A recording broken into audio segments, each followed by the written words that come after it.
हमारा हृदय हमारी मुट्ठी के आकार का मांसपेशियों से बना एक अंग है। ये एक पंप की तरह काम करता है। इस पंप से रक्त सारे शरीर में पहुंचता है और लौटकर वापस आता है। जाते समय ये ऑक्सीजन और अन्य पोषक तत्व लेकर जाता है और शरीर से वापस आते समय कार्बन डाइऑक्साइड लेकर वापस आता है। ये आने जाने का चक्कर चलाने के लिए ही ये पंप धक धक करता रहता है।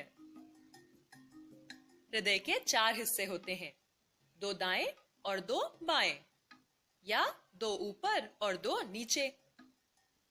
ऊपर वालों को कहते हैं एट्रियम और नीचे वालों को वेंट्रिकल। तो ये हुआ बायां एट्रियम और ये दायां एट्रियम। तो नीचे वालों के नाम क्या होंगे? बिल्कुल सही, बायां वेंट्रिकल और दायां वेंट्रिकल। हृदय में रक्त लाने और बाहर ले जाने के लिए मानो पाइप या ट्यूब यानी नलिकाएं होती हैं, जिन्हें रक्त वहनियां कहते हैं। यहां से शुरू होकर पूरे शरीर में रक्त की छोटी छोटी नलिकाओं का एक जाल सा बिछा रहता है। क्या तुम अंदाजा लगा सकते हो कि अगर इन सारी नलिकाओं को जोड़ दो तो कुल लंबाई कितनी होगी? 1 लाख किलोमीटर के करीब, यानी मुंबई से दिल्ली और वापस के 50 चक्करों के बराबर। यहाँ जो नीले ट्यूब दिखाए गए हैं वो बताते हैं कि इनमें अशुद्ध रक्त है। अशुद्ध का मतलब इसमें ऑक्सीजन कम है। और शरीर के ऊपरी हिस्से यानी सर और भुजाओं से रक्त यहाँ ऊपरी ट्यूब पर आता है और पेट, पांव इत्यादि निचले अंगों से इस निचली ट्यूब में आता है। दोनों मिलकर इस दाएं एट्रियम में कम ऑक्सीजन वाला रक्त छोड़ते हैं।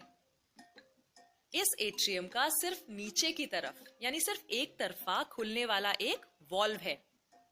ऐसे और भी दरवाजे हैं, इन्हें वॉल्व कहते हैं। ये वॉल्व तभी खुलेगा जब नीचे वाला वेंट्रिकल फैलेगा। तब अशुद्ध रक्त यानी कम ऑक्सीजन वाला रक्त वेंट्रिकल में आ चुका होगा और उसके पीछे वाला वॉल्व बंद हो चुका होगा, यानी वो उल्टा नहीं खुलेगा। लेकिन वेंट्रिकल का ऊपर की तरफ खुलने वाला एक और दरवाजा है। जब ये वेंट्रिकल सिकुड़ेंगे तब जैसे एक पाउच को दबाने से अंदर का द्रव या पेस्ट बाहर निकलता है, वैसे ही यहाँ रक्त इन बाईं और दाईं ओर से नीली ट्यूब से बाहर चला जाएगा। लेकिन ये बाहर जाके आखिर जाएगा कहाँ?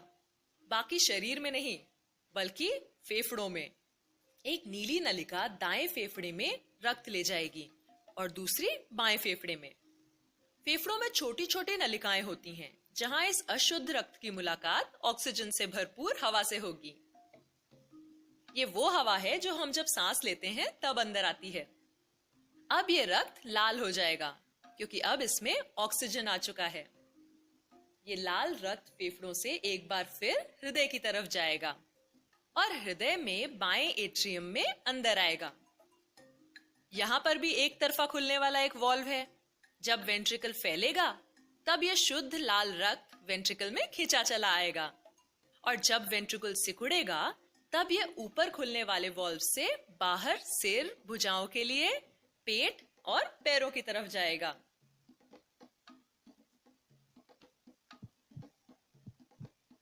हृदय का सिकुड़ना और सामान्य हो जाना एक धक धक यानी एक धड़कन बनाता है और ये धक धक चलती रहती है। रक्त शरीर भर में पहुंचता रहता है और लौटकर वापस आता रहता है।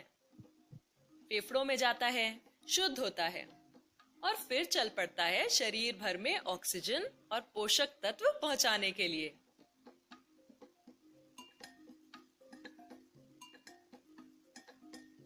शरीर से वापस आता है कार्बन डाइऑक्साइड लेकर, जिसे छोड़ देता है फेफड़ों में। तो ये थी कहानी हमारे रक्त परिसंचरण तंत्र की।